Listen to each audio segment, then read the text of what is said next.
Une expérience scientifique sur la musique est en cours ces jours-ci au parc du Portugal à Montréal. Un groupe d'universitaires veut tester l'impact de la musique dans un lieu public. Ils ont mis au point un outil qui s'appelle le Musikiosque. Pourquoi pas? Dominique Brassard est sur place pour nous cet après-midi. Dominique, bonjour. Bonjour Frédéric. Oui, Dominique, le parc du Portugal, c'est un petit parc, mais qui est très connu, hein? Oui, à l'intersection Saint-Laurent-Marianne, c'est un petit parc, un lieu un peu bruyant, on va se dire, mais qui a beaucoup de cachets avec ses céramiques, une petite rotonde à l'intérieur aussi. On est dans le quartier portugais, donc oui, ça sent le poulet portugais. On pourrait dire que c'est le bonheur ici, là, d'être là aujourd'hui. J'imagine. Mais comment ça fonctionne, là, ce Musikiosque, là? Ben, tout se passe dans la rotonde du parc. Ça prend quelques notions de base en électronique pour utiliser le Musikiosque.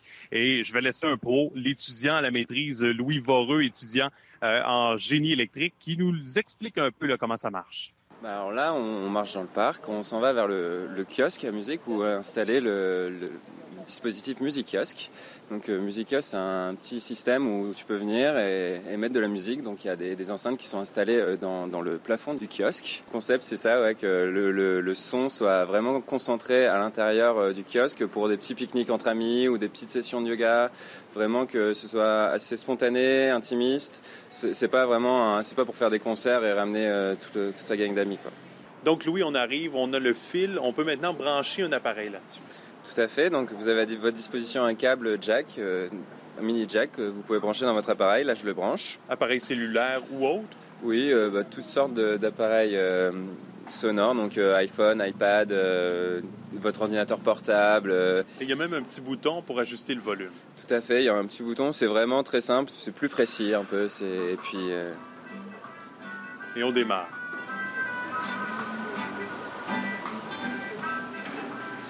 Oui, alors maintenant qu'on sait comment ça fonctionne, Dominique, dites-nous ce qu'on cherche en fait à vérifier sur le plan scientifique, parce qu'il ne faut pas oublier, c'est une recherche, hein, tout ça. Oui, une étude, et on cherche à voir en fait si la musique va avoir un impact sur l'utilisation des lieux et sur l'individu. C'est une recherche à plusieurs niveaux, psychologique, urbanistique, sociologique. Catherine Guastavino est professeure à l'Université McGill. Elle nous en dit un petit peu plus sur ce qu'on cherche avec ça. Dans un premier temps, on a essayé de documenter un petit peu les activités qui avaient déjà lieu dans ce parc avant l'installation du système. Et maintenant que le système est en place depuis une semaine à peu près, on continue à faire ces observations et ces questionnaires avec des usagers. Et donc on regarde comment cette installation va changer l'usage de ce parc. Est-ce qu'on a une hypothèse de départ? Ce qu'on pense observer, mais encore une fois c'est de la recherche, donc on ne sait pas exactement ce qui se passera, c'est qu'on pense que justement ce dispositif permettra aux gens de planifier des activités qu'ils ne faisaient pas forcément avant, et notamment on pense voir plus de petits groupes qui vont venir ici se rencontrer pour écouter de la musique, peut-être des gens qui ne venaient pas forcément très souvent dans ce groupe, ou peut-être permettre aussi des rencontres entre différents groupes d'usagers, différentes générations. Et déjà, Frédéric, on a remarqué certains comportements que la musique semble avoir généré, changé. Je ne sais pas si on peut dire ça, mais je vous laisse entendre Romain Dumoulin. Il est assistant de recherche à l'École de technologie supérieure et il a ce projet-là bien à cœur. Ce qu'on essaie de comprendre, est-ce qu'il vient dans le parc du Portugal pour du silence? Parce que si c'est ça, on peut se poser des questions avec le boulevard Saint-Laurent qui est juste à côté. Alors, est-ce que rajouter du son, ça peut finalement avoir un aspect positif quand c'est du son qui est, on pourrait dire, du son communautaire ou du son qui va être associé à des interactions, la communication entre les gens. On a eu la chance de voir des communications entre différents résidents qui parlaient entre eux à travers notre projet. Ça, c'est vraiment ce genre d'interaction que nous, on voulait créer à travers le Musikiosque. Mais dites-moi, Dominique, pourquoi est-ce qu'on a choisi ce parc-là, le parc du Portugal, pour y mener cette étude?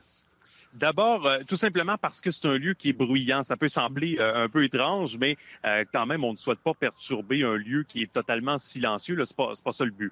Je vais laisser entendre Daniel Steele, étudiant au doctorat, et Catherine Guastavino, professeure à McGill, donc qui nous en disent un peu plus sur cet objectif finalement. People come by this park to see musical things happening. One of the principal activities in this park is waiting before people go to the bar or club for their event to start, especially in the evenings. One of the neighbors of the park is the Leonard Cohen House, and people stop by to just look at the house and think about music. So I think the people already have music on their minds when they come here. On a aussi choisi ce parc parce qu'il est déjà assez bruyant, entouré par des rues très passantes. Donc il y a déjà beaucoup de sources de bruit variées. Donc on pensait que c'était plus facile d'en rajouter une et qu'elle pourrait servir justement à masquer ou attirer l'attention vers la musique et ses interactions humaines plutôt que les autres sources de bruit. Donc, Daniel Steele qui disait que les gens viennent ici dans ce parc pour la musique, ils viennent pour attendre aussi, en attendant d'aller dans les bars, les gens qui viennent aussi sur place pour voir la maison de Leonard Cohen qui est tout juste en face. Ben oui, c'est Donc, vrai. selon ces chercheurs, les gens qui passent ici ont une certaine prédisposition à entendre la musique, donc ça risque moins de les déranger. Et ça ne dérange pas trop les voisins alors? Jusqu'à maintenant, pas trop. On nous dit même qu'il y a eu très, très peu de commentaires négatifs. Et de toute façon, je vous dirais que le système est inopérant la nuit. Donc ça aide beaucoup. Et si vous souhaitez l'essayer, l'utiliser, participer aussi à l'étude, c'est au Parc du Portugal et c'est jusqu'à la fin d'août. Au-delà de ça, le projet là sera démantelé pour qu'on puisse analyser après les résultats. Dominique Brassard, merci beaucoup. Merci. Au revoir Dominique. Au revoir.